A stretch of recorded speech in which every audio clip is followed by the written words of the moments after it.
Welcome. My name is Jocelyn Collin. This is my third critique for Intro to Film, and I will be critiquing the film Joker. A little intro to the film. This film was released in 2019. The director is Todd Phillips. It is a crime drama, rated R, and the main stars in it are Joaquin Phoenix, Robert De Niro, and Frances Conroy.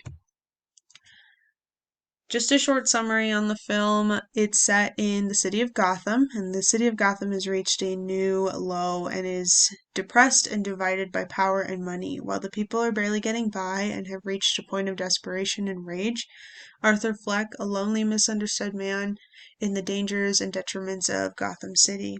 He is a wannabe comedian trying to make it while battling mental health, bullies, and deeply rooted trauma.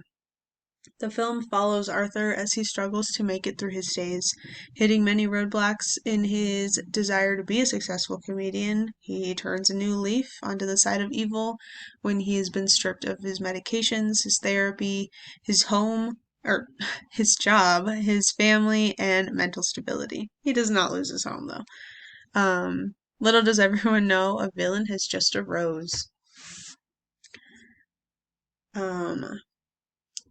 So I kind of tried to divide this into an Arthur Fleck versus Joker kind of thing, but it goes a little bit deeper than that, so just stick with me. We'll start off with just the way that the movie starts off. It starts off with Arthur, just Arthur in himself, being a commercial clown.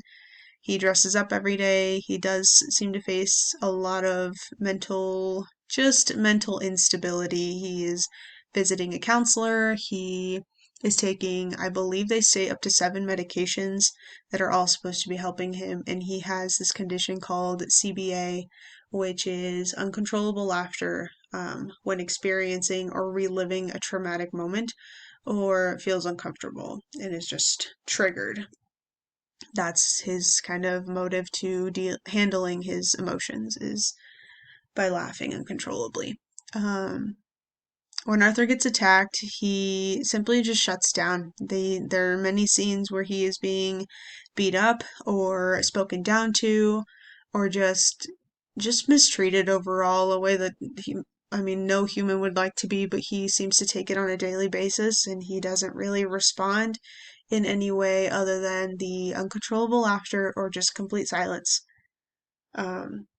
Throughout the film, Arthur is being betrayed just left and right by all kinds of people, by coworkers, by his employer, by his own mother, by the man that he looks up to that runs a TV show that he would like to one day be on, and he actually imagines himself being on.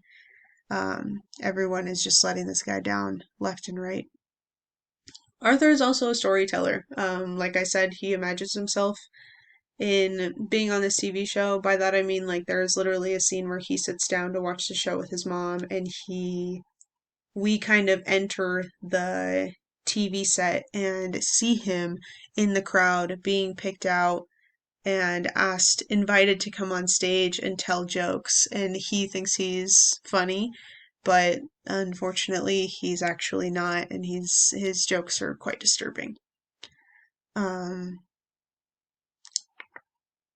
I'm going to skip over to the Joker side real quick. So, like I said, Arthur doesn't like confrontation and he doesn't like to deal with it. His motive is just to shut down when it happens. Joker doesn't tolerate it and he seeks revenge. When Joker is attacked, he acts out and he finds justice in it. And I touch on this a little bit further down, but actually, no, it's the next one. Joker has been twisted up with trauma for so bad and for so long that he blurs the line between right and wrong. He finds justice in his actions because of the actions that he has experienced from others throughout his life. And I'm not saying I approve of this, but I understand. Like, if you are a child that is constantly being told right from wrong, but yet those around you who are supposed to be in charge of protecting you and keeping you safe are clearly crossing those lines, it kind of feeds into why he eventually decides to cross that line as well and seeks revenge and gets what he deserves. his mom is also mentally ill as well, that he finds out when he reads his paperwork about himself and her and just their history, stuff that he clearly had blocked out, and is about to relive. It's like opening a whole new can of worms for him. Um, I was gonna say, I I so much did not want to blame the mom for this, and I still feel this way. I do think that mental illness is something that, like, follows you generationally and, of course, biologically, but I definitely think the trauma that Arthur Fleck experienced fed more into who and why he is the way he is now. Um, she nicknamed him Happy, and he tells her right before killing her, because he has read all of this information and found out the truth about his own life, that he tells her, I have never experienced a day of happy in my life. Um, so that just kind of goes to show how easily putting a blanket over something that doesn't need it, or a band-aid over a wound that needs surgery or something like that, it is going to come out eventually. And Joker is a wonderful example of that happening. Um, there's a scene when Arthur's coworker gives him a gun at work, and he tells him it's simply for protection. I'm not telling you to go out and kill anybody, but it's just, I mean, times are bad here in Gotham City, so it wouldn't hurt to have something on you to protect or just to threaten people with. And he, through almost laughing, tells him, I should not have a gun. Like, I am not allowed to have a gun. I am not mentally stable to have a gun. And it kind of implies, like, I've been told I cannot have a gun and I'm going to follow those rules. And the guy tells him to keep it anyway. And I think this may have been the birth of the Joker itself. Um, I just want to jump back over to the editing jump cuts I have here, because there are many times when you kind of see Joker be born throughout this film, times when he just simply doesn't tolerate anymore, and you see the mental illness just kind of come through.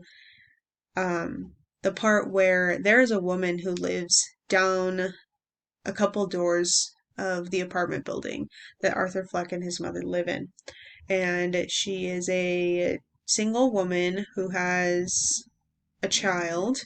And throughout this film, we see many moments. We see the moment that they meet, and then from thereafter, we see them together, but she doesn't seem to say much.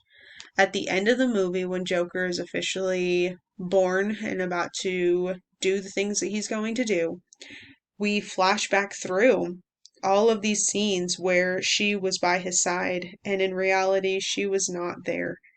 And it's really heartbreaking to see. It kind of got me choked up, because I just saw that, like, wow, these are the things that he imagines. He sees himself living this life, and in reality, he's living a completely different life. And it's a sadder life, and it's a much lonelier life. Um, all in all, method acting is Joaquin's, like, best friend in this film. I think he does an amazing job. He's already a method actor. I think that's, like, his main MO, but he really challenges all of his acting abilities in this film. I mean, in a couple interviews I've just watched, he does everything he can, digs deep, and not necessarily wanting to become these characters, but gets on a level of them that we may not understand. Especially, we may not understand why somebody would want to act this part, but he takes it in and he gives these characters a home and brings them to life in such a way that I just think it shines such a bright light on mental health and instability, and how much trauma can really make or break a person.